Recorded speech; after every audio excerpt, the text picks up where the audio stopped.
ನಮಸ್ಕಾರ ಮಕ್ಕಳೇ, ಇಂದು ನಾವು ಕೇಳೋಣ ಧೈರ್ಯ, ಭಕ್ತಿ ಮತ್ತು ಜ್ಞಾನ ತುಂಬಿದ ಒಂದು ಸುಂದರ ಕಥೆ, ಅರ್ಜುನ ಮತ್ತು ಕೃಷ್ಣನ ಕಥೆ. ಭಗವದ್ಗೀತೆಯ 9ನೇ ಅಧ್ಯಾಯ. ಇಲ್ಲಿ ಶ್ರೀಕೃಷ್ಣನು ಅರ್ಜುನನಿಗೆ ರಾಜಜ್ಞಾನ, ರಾಜರಹಸ್ಯ ಬಗ್ಗೆ ಹೇಳಿದರು. ಕುರುಕ್ಷೇತ್ರದ ಯುದ್ಧ ಭೂಮಿಯಲ್ಲಿ ಅರ್ಜುನ ಈಗ ಧೈರ್ಯವಾಗಿದ್ದ.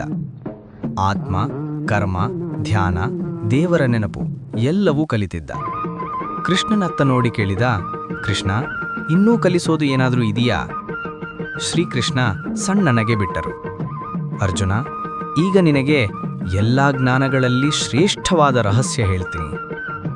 ಕೃಷ್ಣ ಹೇಳಿದರು, ಇದು ರಾಜವಿದ್ಯ, ಜ್ಞಾನಗಳಲ್ಲಿ ರಾಜ, ರಾಜಗುಹ್ಯ, ರಹಸ್ಯಗಳಲ್ಲಿ ರಾಜ. ಸರಳ ಆದರೆ ತುಂಬಾ ಮಹತ್ವದ ಜ್ಞಾನ. ಅರ್ಜುನ ಕುತೂಹಲದಿಂದ ಕೇಳಲು ಕುಳಿತ. ದೇವರು ಎಲ್ಲೆಲ್ಲೂ ಇದ್ದಾನೆ? ಕೃಷ್ಣ ಹೇಳಿದರು, ಗಾಳಿಯಲ್ಲಿ ನಾನು, ನೀರಿನಲ್ಲಿ ನಾನು, ಸೂರ್ಯನಲ್ಲಿ ನಾನು, ಪ್ರತಿಯೊಬ್ಬರ ಹೃದಯದಲ್ಲಿ ನಾನು. ನನ್ನಿಲ್ಲದೆ ಏನೂ ಇಲ್ಲ. ನಾನು ಲೋಕದೊಳಗೆ ಇದೆ, ಆದರೆ ನಾನು ಲೋಕಕ್ಕೆ ಸಿಕ್ಕಿಬಿದ್ದಿಲ್ಲ. ಅರ್ಜುನನಿಗೆ ಇದು ಮಂತ್ರದಂತೆ ತೋರಿತು. ದೇವರ ಕೆಲಸ ಪ್ರೀತಿ. ಅರ್ಜುನ, ನಾನು ಎಲ್ಲರನ್ನೂ ಸಮವಾಗಿ ಪ್ರೀತಿಸುತ್ತೇನೆ. ಶ್ರೀಮಂತ, ಬಡ, ಬಲಿಷ್ಠ, ದುರ್ಬಲ, ಒಳ್ಳೆಯವರು, ತಪ್ಪು ಮಾಡಿದವರು, ಯಾರ ಮೇಲೂ ನನಗೆ ದ್ವೇಷ ಇಲ್ಲ.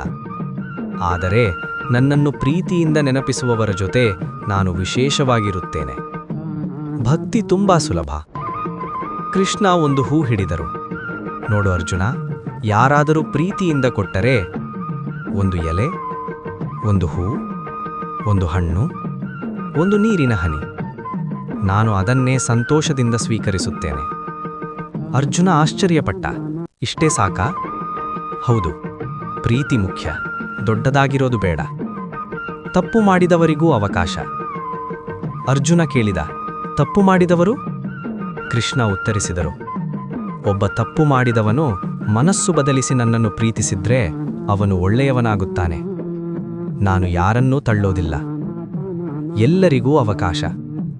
ಕೆಲಸವನ್ನೇ ಪೂಜೆಯಾಗಿ ಮಾಡು. ಏನು ಮಾಡಿದರೂ ನನ್ನಿಗಾಗಿ ಮಾಡು. ಓದುವುದು, ಆಟ ಆಡುವುದು, ಕೆಲಸ ಮಾಡುವುದು, ಊಟ ಮಾಡುವುದು, ಎಲ್ಲವನ್ನೂ ದೇವರಿಗೆ ಅರ್ಪಣೆ ಮಾಡಿದರೆ ಜೀವನವೇ ಪೂಜೆ. ಮಕ್ಕಳಿಗೆ ಸರಳ ಉದಾಹರಣೆ. ಊಟದ ಮೊದಲು ಧನ್ಯವಾದ ಹೇಳು. ಓದಿದಾಗ ಪ್ರಾಮಾಣಿಕತೆ ಇಟ್ಟುಕೊಳ್ಳು. ಸ್ನೇಹಿತರಿಗೆ ಸಹಾಯ, ಅದೇ ಭಕ್ತಿ. ಒಂದು ಹೂ ಕೊಡು, ದೇವರು ಖುಷಿ. ಅರ್ಜುನನ ಬದಲಾವಣೆ. ಅರ್ಜುನ ಸಂತೋಷದಿಂದ ಹೇಳಿದರು, ಕೃಷ್ಣ, ಈಗ ನನಗೆ ಗೊತ್ತಾಯಿತು. ದೇವರನ್ನು ಹುಡುಕಬೇಕಿಲ್ಲ, ಅವನು ಎಲ್ಲೆಲ್ಲೂ ಇದ್ದಾನೆ. ಕೃಷ್ಣ ನಗಿದರು. ಅರ್ಜುನ, ಅದೇ ರಾಜವಿದ್ಯಾ, ರಾಜಗುಹ್ಯ. ಮಕ್ಕಳಿಗೆ ಪಾಠ. ದೇವರು ಎಲ್ಲೆಲ್ಲೂ ಇದ್ದಾನೆ. ಪ್ರೀತಿ ದೊಡ್ಡ ಪೂಜೆ. ಸಣ್ಣ ಕೆಲಸವೂ ಮಹತ್ವದ್ದು. ಎಲ್ಲರನ್ನೂ ಸಮವಾಗಿ ನೋಡಬೇಕು. ಜೀವನವೇ ಭಕ್ತಿ. ಚಿಕ್ಕ ಸಾಲು. ಪ್ರೀತಿಯಿಂದ ಮಾಡಿದ ಸಣ್ಣ ಕೆಲಸವೇ ದೇವರಿಗೆ ದೊಡ್ಡ ಉಡುಗೊರೆ. ಈ ಕಥೆ ನಿಮಗೆ ಇಷ್ಟವಾದರೆ ಲೈಕ್ ಮಾಡಿ, ಶೇರ್ ಮಾಡಿ, ಸಬ್ಸ್ಕ್ರೈಬ್ ಮಾಡಿ. ಮತ್ತೆ ಭೇಟಿಯಾಗೋಣ ಮತ್ತೊಂದು ಸುಂದರ ಕಥೆಯೊಂದಿಗೆ. ನಮಸ್ಕಾರ.